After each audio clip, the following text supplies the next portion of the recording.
jejak Mahfud MD, sang pembongkar Markus alias maklar kasus, juga kasus Verdi Sambo, hingga transaksi mencurigakan 349 triliun di Kementerian Keuangan. Waduh, gede amat.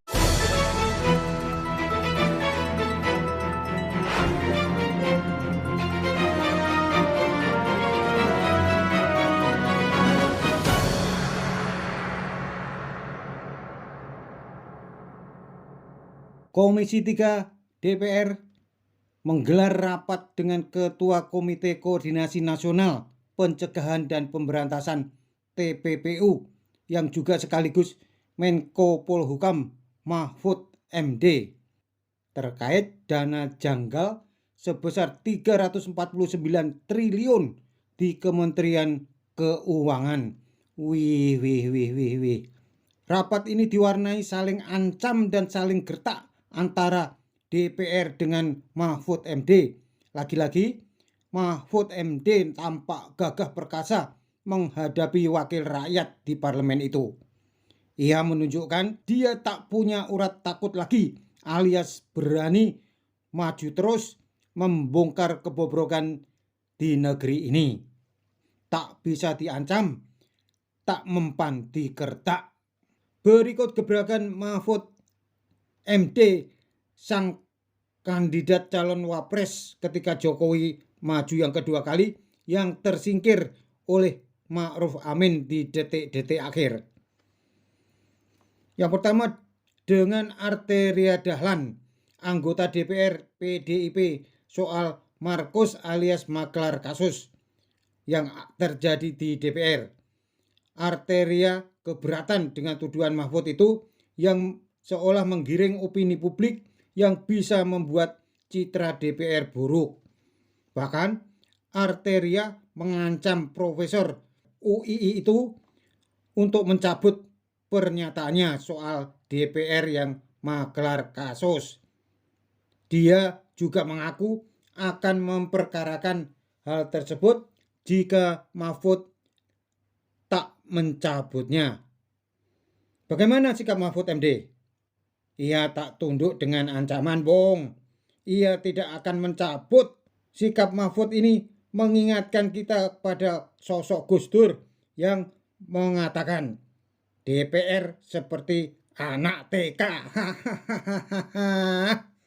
Dua, masih saling ancam dengan anggota DPR dari fraksi PDIP.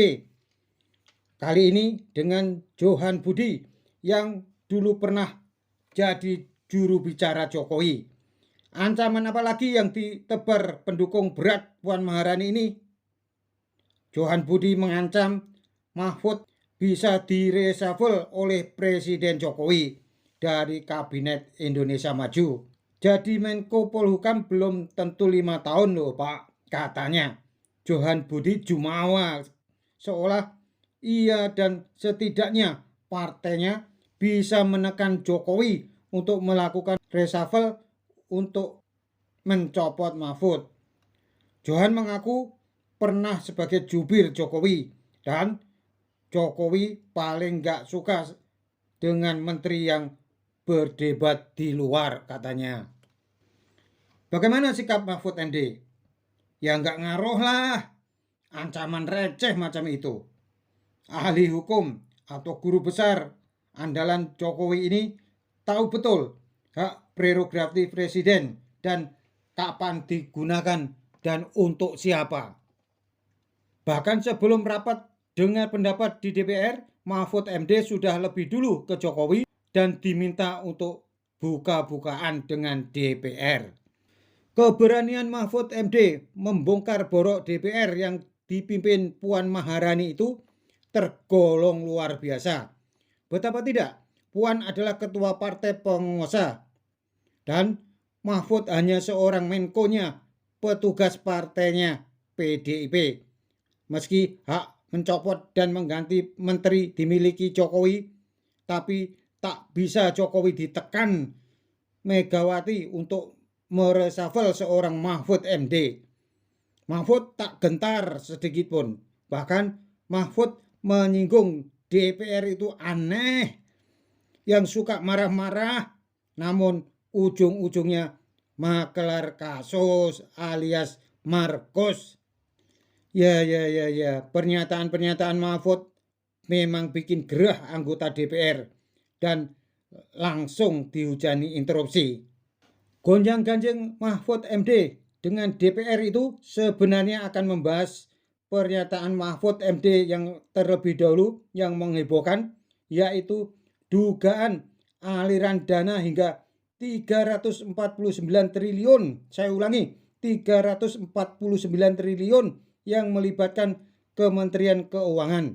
Ini pula keberanian yang luar biasa seorang Mahfud MD yang membongkar penyelewengan ratusan triliun di kementerian yang dipimpin Sri Mulyani dan melibatkan 491 pegawai Kementerian Keuangan. Mahfud menegaskan bahwa ada kekeliruan pemahaman dari Menteri Keuangan terbaik itu karena ditutupnya akses yang sebenarnya dari bawah. Ia menegaskan bahwa kekeliruan yang disampaikan tersebut lantaran adanya bawahan di Kementerian Keuangan yang tidak menyampaikan informasi secara langsung kepada Menteri Keuangan.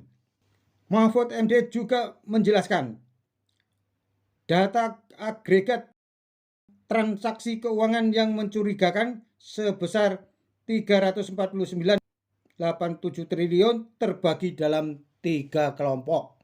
Kelompok pertama, transaksi keuangan mencurigakan pegawai Kementerian Keuangan sebesar 35,54 triliun yang melibatkan 461 pegawai.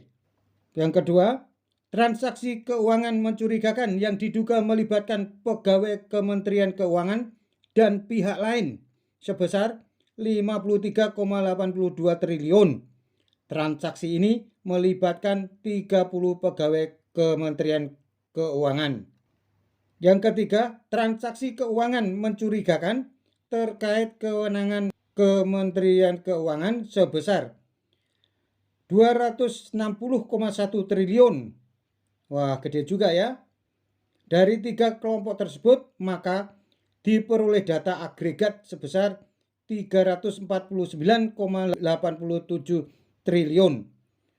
Wah, jumlahnya fantastik banget ya. Lantas apa reaksi Sri Mulyani? Kaget. Memang dimanapun Mahfud MD diberi tanggung jawab, di situ ada jejak besarnya. Kita mundur ke belakang, ke kasus Ferdi Sambo yang menghebohkan kepolisian itu. Kasus Sambo terbongkar berkat kejelian Mahfud MD. Loh, kok bisa?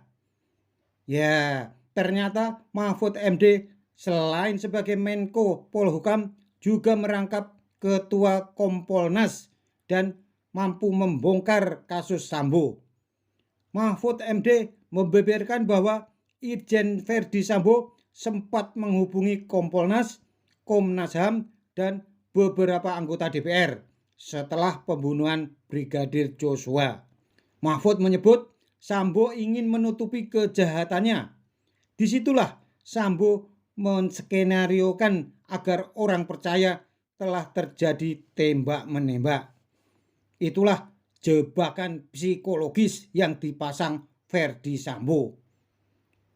Untuk apa? Guna mendukung skenarionya yang ternyata terbaca oleh Mahfud MD.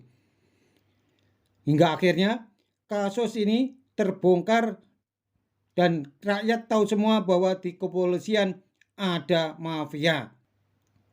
Hal yang selama ini tidak diketahui umum. Baiklah, mari tengok ke belakang lebih dalam. Sosok pendobrak dan pembongkar kasus-kasus besar di negeri ini. Guru besar hukum tata negara UII Jogja ini orang yang selalu tepat pada jabatan yang diemban. Oh ya, masih ingat mengenai kriminalisasi KPK? Mahfud MD lah yang membuka kotak Pandora rekaman KPK soal Anggodo Wijaya. Mahfud inilah yang pada sidang gugatan Bibit dan Chandra atas Undang-Undang KPK yang kemudian membuka kepada publik rekaman pembicaraan anggota Wijaya dan para pejabat di Polri dan Kejaksaan Agung. Ya, yang ingin melemahkan KPK. Saat di era Gus Dur sebagai presiden, Mahfud MD dipercaya sebagai Menteri Pertahanan. Kemudian di era Mahfud MD sebagai Menhan inilah diundangkan Undang-Undang Nomor 3 tahun 2002 tentang Pertahanan Negara. Masa itu merupakan zaman keemasan kerjasama antara pemerintah, akademisi, dan aktivis LSM. Itulah jejak Mahfud MD, sang pembongkar kebobrokan di negeri ini. Kini kita menunggu akhir dari gebrakannya membongkar transaksi keuangan yang mencurigakan sebesar 349,87 triliun di Kementerian Keuangan. Akankah langkah Mahfud MD bakal terhenti atau justru akan merembet kemana-mana? Kita tunggu.